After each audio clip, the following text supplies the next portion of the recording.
Olá, você já parou para pensar quem você realmente é? Será que existe uma essência, um eu verdadeiro escondido, aí dentro esperando para ser descoberto? Ou será que nossa identidade é algo que construímos e reconstruímos ao longo da vida? O possestruturalismo chega para balançar essas certezas e nos oferece uma perspectiva fascinante. E se a nossa subjetividade, o nosso jeito de ser, sentir e pensar, não for uma substância fixa, mas sim o resultado de práticas, discursos e relações que nos moldam a todo momento, vamos abandonar a ideia de uma interioridade pura e transparente. Isso não significa negar nossas experiências, mas sim entender que elas são sempre mediadas. Elas passam por filtros simbólicos, por tecnologias de si, como diria Foucault, e por dispositivos que ajustam nossos modos de sentir e agir. Pense nas instituições que nos cercam: a escola, a família, o trabalho. Cada uma opera com uma racionalidade específica, produzindo sujeitos que se encaixam em suas lógicas. A liberdade, nesse cenário, não é uma ausência total de regras, mas a capacidade de se movimentar dentro dessas técnicas de condução de condutas.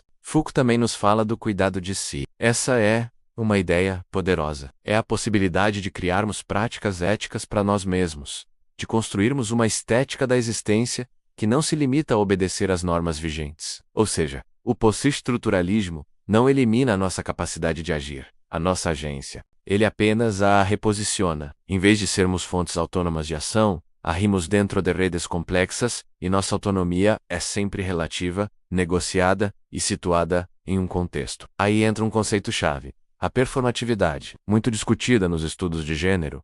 A ideia é que nossas identidades se manifestam e se atualizam em nossos atos diários. É através da repetição de gestos, falas e comportamentos que as normas se consolidam. Elas não são só leis escritas, elas se incorporam em nossos corpos, geram expectativas e, claro, sanções sociais quando não as seguimos. A grande sacada é que a repetição nunca é perfeita. E na variacal, no pequeno desvio, que a mudança acontece e novos significados podem surgir. Essa crítica ao essencialismo, a ideia de uma essência fixa, é crucial. Ela nos alerta para os perigos de generalizar e criar categorias totalizantes, especialmente quando falamos de marcadores de diferença como gênero, raça, classe, sexualidade ou religião. Cada uma dessas dimensões carrega uma complexidade interna imensa. É aqui que a interseccionalidade se torna uma aliada fundamental do pensamento PS-estruturalista. Ela nos ajuda a articular as múltiplas camadas de poder e diferença, evitando simplificações que acabam por invisibilizar as experiências e vulnerabilidades de grupos específicos. Na política, essa perspectiva muda o foco. Em vez de pensar apenas em representar identidades que já existem,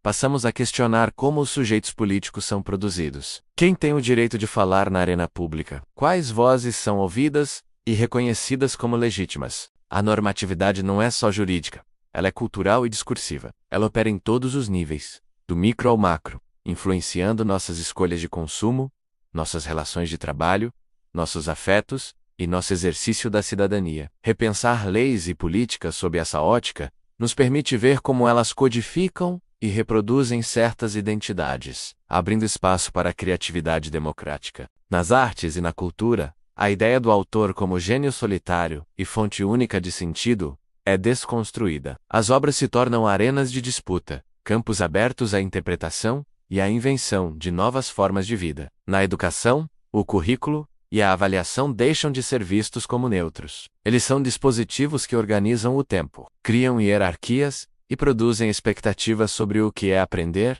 e como se comportar. Isso nos chama a criar pedagogias que valorizem a diferença, o diálogo e a experimentação e que saibam escutar vozes marginalizadas sem paternalismo. No direito, a atenção se volta para como as categorias legais, responsável, incapaz, perigoso, não apenas descrevem, mas fabricam sujeitos. Entender esse processo nos ajuda a pensar em alternativas mais justas. Mas e a ética? O pós-estruturalismo nos leva ao relativismo absoluto, onde tudo vale.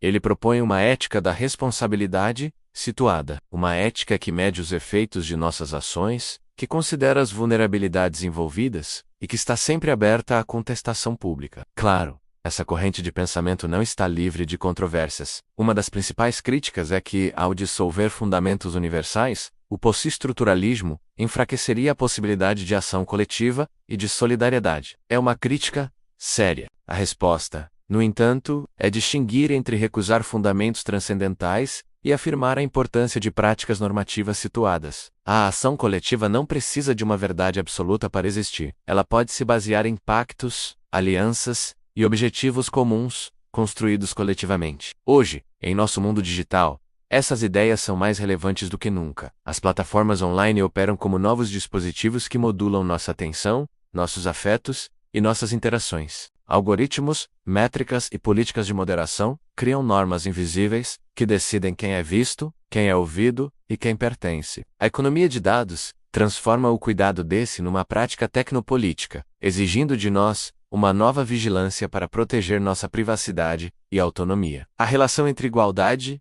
e diferença também ganha um novo contorno. O desafio é garantir direitos universais sem apagar as singularidades, promover a inclusão sem encaixotar as pessoas em novas essências. A igualdade, nessa visão, não é um estado final, mas um projeto em constante construção, que exige revisões permanentes de seus critérios. Nos estudos de saúde, conceitos como medicalização e biopolítica nos mostram como nossos corpos e vidas são governados por saberes e técnicas que precisam de um olhar crítico. A pandemia, por exemplo, deixou clara a tensão entre proteção e controle, e a necessidade de políticas transparentes que considerem a pluralidade da sociedade. Em resumo, o que o pós-estruturalismo nos oferece não são respostas fáceis ou certezas reconfortantes. Ele nos dá ferramentas críticas para navegar a complexidade do mundo. Ele nos convida a entender que nossas identidades são processos, não substâncias, que nossa capacidade de agir está entrelaçada em redes de poder, e que temos uma responsabilidade ética situada em tudo o que fazemos. O valor desse pensamento está em abrir espaço para a invenção,